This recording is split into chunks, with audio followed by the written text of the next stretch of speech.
Before we dive into today's story, if this is your first time watching one of our videos, we'd love for you to hit that subscribe button. Your support means the world to us and helps us bring you even more powerful stories. Stick with us till the very end. And if this story moves you, share your thoughts in the comments and send it to a friend who needs to hear it. Now, let's begin.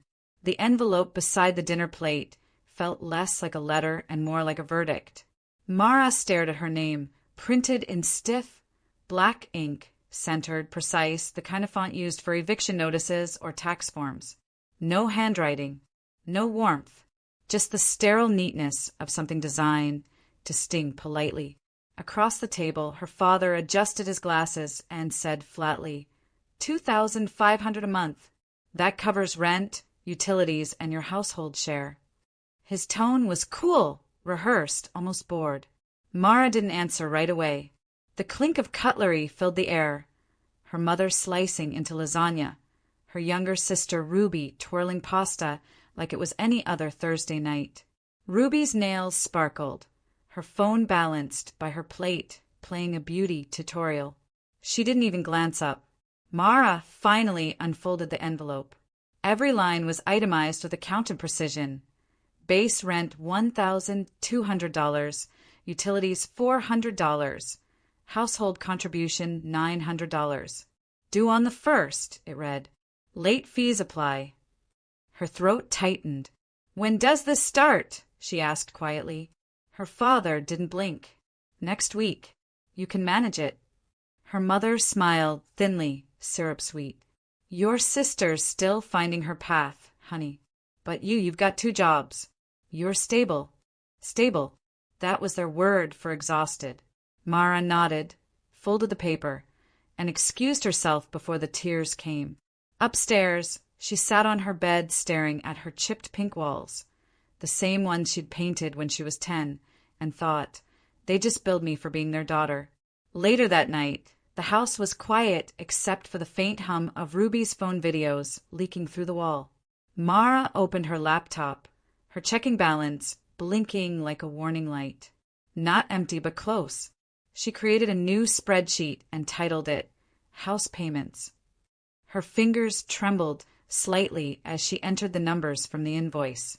Then she added another tab, Expenses they don't pay. It felt like drawing battle lines. Downstairs, laughter drifted up from the living room. Ruby's voice, carefree and bright. Mara stared at the glowing screen until her eyes burned. The next morning, she caught Ruby leaving for brunch, wearing Mara's hoodie. That's mine, Mara said. Ruby smiled lazily. You weren't wearing it. It was the same tone she used when borrowing makeup, jewelry, money without asking. That night, Mara checked her bank app. There it was again, Ruby's name on a purchase. Did you use my card again? Mara demanded from the doorway. Ruby didn't even look up. You said I could once. That was for textbooks, Mara snapped. Ruby shrugged. You never changed your login. When Mara told her mother, she only sighed. Ruby's still finding her way, sweetie. You're the responsible one. Maybe don't make such a big deal. And that's when Mara realized it wasn't theft to them. It was redistribution, balance. The responsible one carried the chaos of everyone else. The next few days blurred together. Double shifts at the bank, then at the diner, feet aching, hands raw from trays and coins. Every hour she worked was swallowed by their invoice. One evening, as she counted bills behind the teller counter, her coworker Devin leaned over. You look like someone's suing you, he joked. Mara forced a laugh.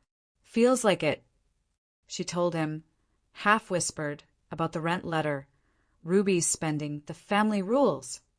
Devin frowned, typed something on his screen, and spun it toward her.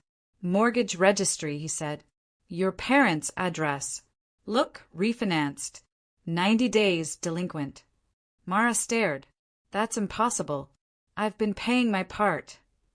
Exactly, he said softly. They're not teaching you responsibility, Mara. They're keeping the lights on with your money. The words hit like a slap. That night, Mara went home and opened her spreadsheet again. At the bottom, she added a new row. Mortgage contribution. Not helping me grow. Keeping them afloat. Then she made 2 copies, one on her desktop, one in the cloud. A quiet kind of safety. For the first time, she wasn't just tracking her debt. She was gathering evidence. Mara's new routine became secret survival. During lunch breaks, she researched how to open a high-yield savings account, how to protect financial privacy. She didn't dare use her own branch, too visible. So one afternoon, she slipped into a credit union across town, opened an account under her work email, and transferred $1,000, her quarterly bonus. It felt small, but it was hers. She called it the exit fund. At home, she continued her act. Quiet daughter, steady worker, dependable provider. Her parents noticed nothing. Ruby posted selfies in new outfits. Her father complained about bills. Her mother reminded Mara to pay on time. At night, she color-coded her spreadsheet. Green for verified, yellow for suspicious, red for Ruby. Each cell felt like a tiny breath of freedom. Devin started eating lunch with her more often, teasing her about her secret spreadsheets. She smiled for the first time in weeks. One day he said, "When you're ready to stop surviving, I'll help you plan an escape." Mara didn't answer, but later, while driving home, she whispered the word escape aloud. It didn't sound impossible anymore. 2 weeks later, Devin showed her a real estate listing on his phone. A small, sunlit house with a front porch and a desperate owner. "It's cheap," he said. "Could be your start." Mara laughed. "I can't buy a house." "Not yet," he said. "But you could through an LLC. Privacy Protection Control." The idea sat in her chest like a spark. She met with Mrs. Cortez, one of her favorite clients at the bank who also worked in real estate. When Mara told her she wanted to buy property through a company, Mrs. Cortez nodded. "We'll name it Havenstone Properties," she said. "Every storm needs a shelter." Within a week, the paperwork was done. Devin helped with numbers. Mrs. Cortez handled the filings. Mara opened a folder labeled Havenstone Properties, LLC. Every night after that, she packed quietly, books, clothes, art supplies, hiding boxes in her car, delivering them to a small storage unit. No one noticed the empty shelves. Her plan had rhythm now. Work, save, pack, vanish. Freedom, one spreadsheet cell at a time. Mara chose a Tuesday to leave. She planned it with the same precision her parents once used to bill her. Ruby would be at Pilates, her mother at book club, her father at the racquetball court. That morning, Devin pulled up in his dented blue car under the pretense of giving her a ride to work. Together, they carried the last of her boxes, hearts racing each trip from her room to the trunk. Her hands shook as she left her key on the nightstand. On the kitchen table, she placed a folded sheet of paper. It said simply, "As of today, I'm moving out. Rent is no longer due. Services in my name will be disconnected within 24 hours. No anger, no pleas, just facts." She stood in the doorway for one last moment. The lemon scent of cleaner, the soft hum of the fridge, the trophies still lined on the mantel. They had once been proof of pride. Now they were fossils. Mara shut the door, quietly, like sealing a chapter. In the car, she blocked her family's numbers one by one. The silence that followed wasn't empty. It was oxygen. That night, she slept at Devin's sister's guest room, her temporary sublet, and for the first time in years, she didn't wake to guilt. The next morning, Mrs. Cortez called. "Congratulations," she said. "Havenstone Properties officially owns the house." Mara pressed her forehead against the steering wheel, not in triumph, but in steady relief. Her new life had started. Mara adjusted quickly to quiet. She decorated the small rental room with thrifted curtains, a second-hand lamp, and the sketchbooks she'd hidden away for years. She painted again. Soft colors, unfinished shapes, the beginnings of something that looked like peace. Her savings grew. Her name was now tied to something real. A deed, a company, a chance.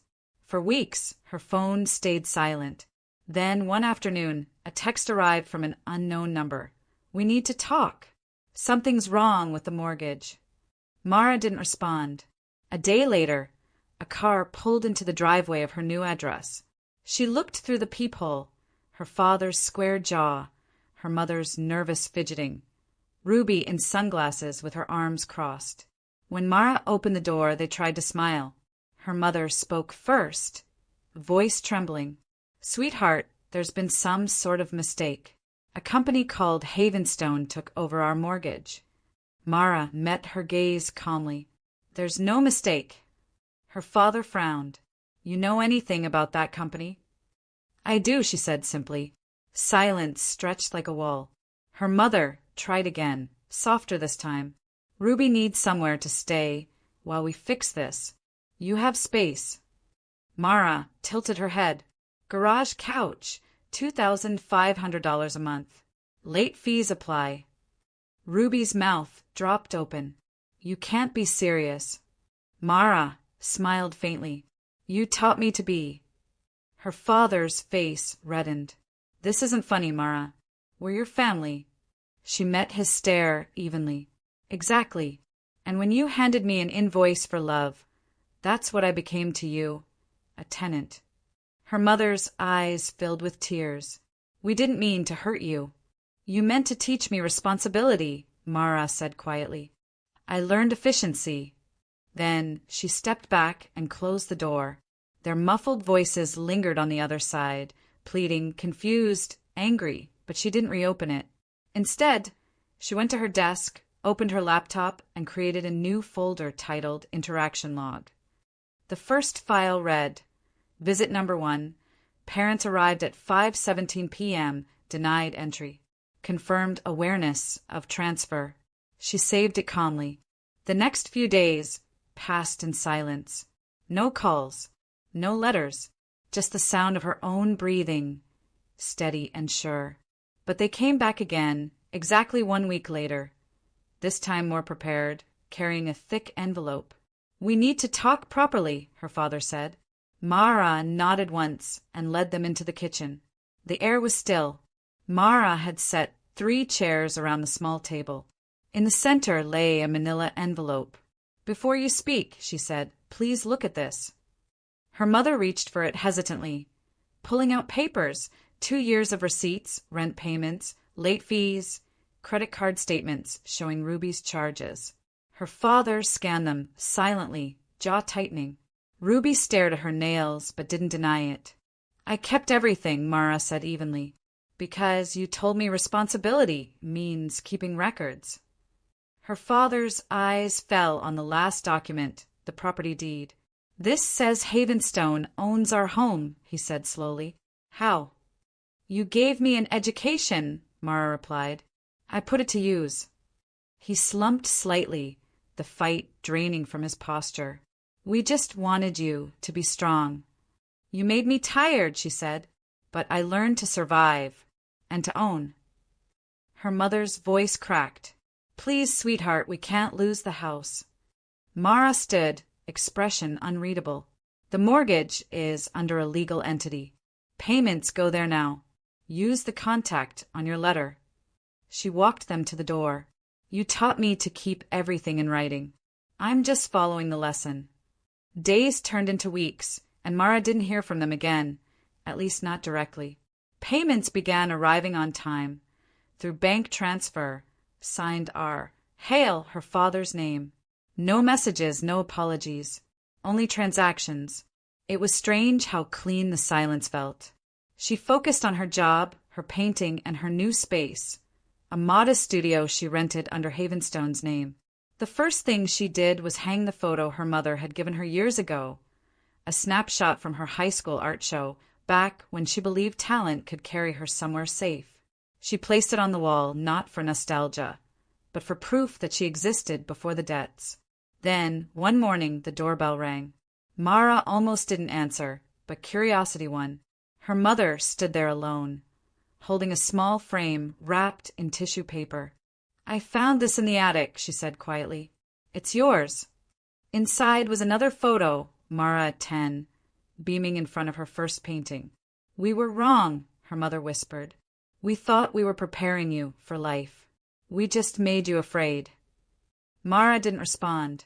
She took the photo, set it gently on a shelf, and said only, "Good night, Mom." The door clicked shut. That evening, Mara sat in her studio surrounded by the smell of paint and wood. She sent out the first official rent notice under Havenstone Properties, LLC. Short, professional, emotionless. Payment due on the 1st, market rate. 5-day grace period. Late fees apply. It wasn't revenge. It was procedure, a mirror of the rules they had given her. The next day, Devin dropped by with takeout noodles and a grin. "Guess what? Your company's profitable." He waved the first quarterly report. "You're collecting rent and equity. That's called thriving." Mara laughed, shaking her head. "It started as escape." "So does everything worth building," he said. They toasted with cheap soda and paper cups. For the first time, she realized she wasn't scared anymore. The next morning, she filed the rent notice copy in a folder labeled Sent Documents. No fear, no guilt, just record-keeping. The house she owned wasn't just real estate, it was a statement. "I survived and I documented." Months passed. Havenstone Properties grew quietly. Mrs. Cortez began forwarding her new listings, small foreclosures, duplexes, tired homes waiting for someone who understood rebuilding. "You're already doing the work," Mrs. Cortez said one afternoon, sliding a folder across the cafe table. "Why not make it official? Become an investor?" Mara hesitated, then smiled. "Maybe I already am." Her savings account grew. Her paintings filled the walls. Ruby, according to Devin, had finally found a receptionist job at a salon. Her father had downsized his car. Life continued, different, distant, balanced. One weekend, Mara drove past her old neighborhood. The lawn was overgrown, the blinds drawn. Ruby's car sat crooked in the driveway. For a fleeting second, she wondered if they'd look out and see her passing. They didn't. She kept driving. Her studio waited with its open light and quiet hum, and for the first time, she felt no anger, only distance, the good kind, the earned kind. The following spring, Mara stood in her finished studio with Devin and Mrs. Cortez beside her, both holding glasses of cheap champagne. On the easel rested 6 paintings, a series she titled Receipts of Light. Each canvas carried fragments of her story. Faded invoices, lines of lavender salt lamp glow, doorways closing and reopening. "You should exhibit these," Mrs. Cortez said softly. "People need to see them." Devin grinned. "Or buy them. Let the art pay the rent." Mara laughed, genuine and full, the sound echoing through the room. "It was never about selling," she said. "It was about remembering." She set her glass down, took one last look at the canvases, and felt something loosen inside her chest. The silence that filled the studio wasn't absence, it was presence. Her presence, the girl who once collected receipts to survive now used them to create. Outside, the sky turned gold, and Mara dipped her brush into color again. Not to escape, not to prove anything, but simply because she could. Her story wasn't revenge. It was return. Weeks later, Mara's studio had begun to hum with quiet life. Sunlight poured across the floorboards in soft rectangles, warming the space where canvases leaned in neat rows. Her days found a rhythm she hadn't known she could have. Morning coffee, midday painting, evenings spent balancing numbers for Havenstone Properties. It no longer felt like a company. It felt like protection. One afternoon, Mrs. Cortez stopped by with her familiar confident smile and a folder tucked under her arm. "New opportunities," she said, sliding it across the table. Inside were modest houses, tired but full of possibility. "You can start small," she continued. "You've got the eye for value and the heart for rebuilding." Mara traced the photos slowly. Each image looked like a version of her own beginning. Cracked walls, overgrown yards, waiting to be seen by someone who believed in second chances. She realized she wasn't just surviving anymore. She was shaping something lasting. When Mrs. Cortez left, Mara sat alone for a while, her paint-stained hands resting on the folder. Outside, the world was noisy, restless, rushing. But in that quiet studio, she felt something she hadn't in years: permanence. She thought about her parents, about Ruby, about the night she drove away with everything she owned in the back seat. She didn't regret it. She only wished she'd done it sooner. Her life no longer fit into their rules. It had outgrown them. She walked to her easel, lifted a new blank canvas, and whispered, "Let's begin again." Spring deepened into early summer, and the world outside her windows turned lush and forgiving. The house her family still occupied sent its payments regularly now, sometimes early, never late. The relationship between them had settled into something transactional, but clean. No more guilt, no more blame. Just numbers that balanced and silence that held peace. On the first truly warm morning of June, Mara opened her studio windows wide. The air carried hints of jasmine and sunlight, and the faint sound of distant laughter from a nearby park. She smiled, turning back to her work. On the wall hung her newest piece, bold streaks of orange and ash blue, the same color she'd used in the beginning, but now layered with gold. Devin dropped by that afternoon, holding a small card. "Gallery wants to feature your series," he said, eyes bright. Mara blinked, surprised, then laughed softly. "I didn't paint them for fame." "No," he replied. "You painted them for freedom. Fame just followed." She looked around her studio, the light, the quiet, the proof of her labor turned into art, and nodded. That evening, she sent one final transfer from her savings into Havenstone's investment account, labeling it Growth Fund. The past had finally paid for itself. She stood by the window as the sun sank low, brush in hand, eyes steady. The silence around her was not the kind she used to hide in. It was full, alive, chosen. The girl who once was billed for existing had become a woman who owned her own beginning. And this time, every stroke of her brush wasn't about escape. It was about belonging to herself completely. Like and subscribe to my channel for more contents like this, and let us know where you are watching from under the comment section.